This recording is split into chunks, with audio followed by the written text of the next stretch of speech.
and also be mindful of the fact that all of these cite legitimacy.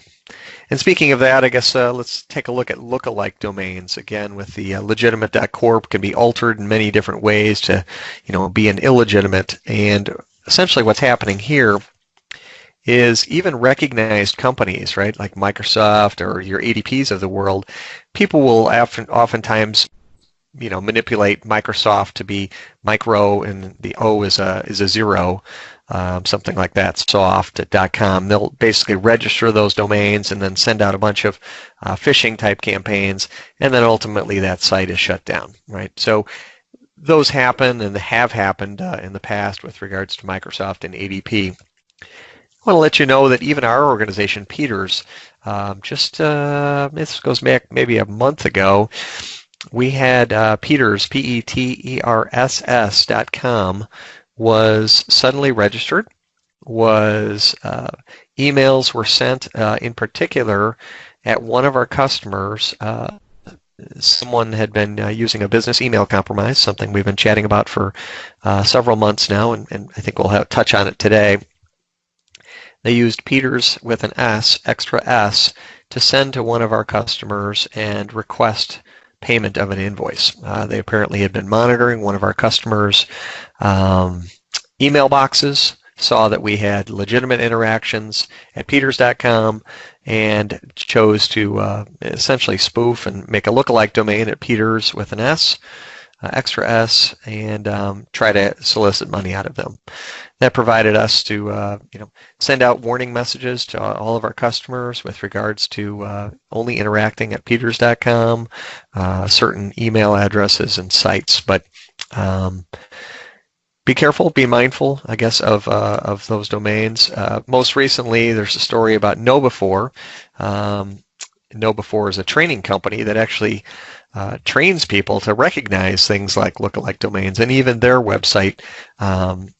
An email was sent out with a, "Hey, look at our new, get this button from us," and it had a link there, which was being spoofed on a lookalike domain from KnowBe4. So these things happen, and I guess let's talk about what you can do.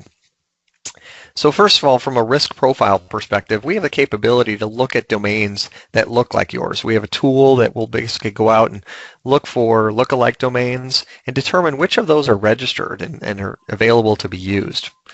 We also have tools for looking at spoofing, things that could spoof your email, or settings for spoofing.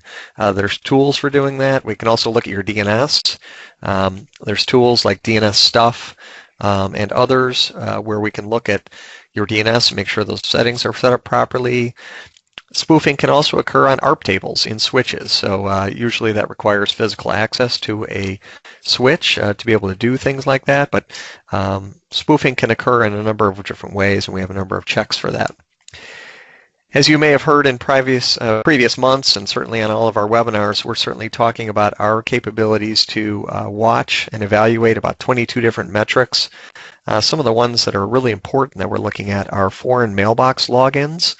We're seeing a lot of that, especially from Kenya, to mail systems, and then also forwarding.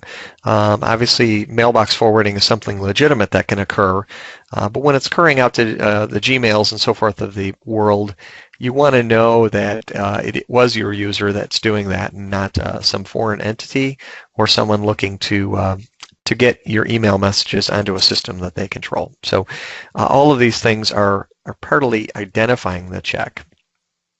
But we look at the total solution for this really as a three-pronged process. One is security awareness. The average organization has about 27% of phishing emails are effectively opened. That's just kind of generically across organizations of all sizes. Your goal is to continually train them, provide them content and awareness with regards to what it is they're clicking on. If they do click on things, to provide them real-time feedback on that, and to kind of get your users to be down the 1-2%. We offer that service $5 per user per month as a turnkey offering, inclusive of all the software. Secondly, is a process thing. We think that you should have good process. You should be looking at your logs. You should be looking for foreign logins. You should be looking for mailbox forwarding and a number of other things. And if in some of the settings that are listed there, role assignments, who's logged in as admin and got that capability. So all of these things should be evaluated. They should be looked at on a weekly basis, if not more often. We do that service for $200 per month. And last but not least, there's some technology that can help here. If you're not aware, Microsoft has some technology as well as others such as Mimecast and so forth. Microsoft's technology is called Advanced Threat Protection, or ATP. It has a number of capabilities for protecting attachments and links, but in addition, it also helps stop the impersonation at a domain or at a user level.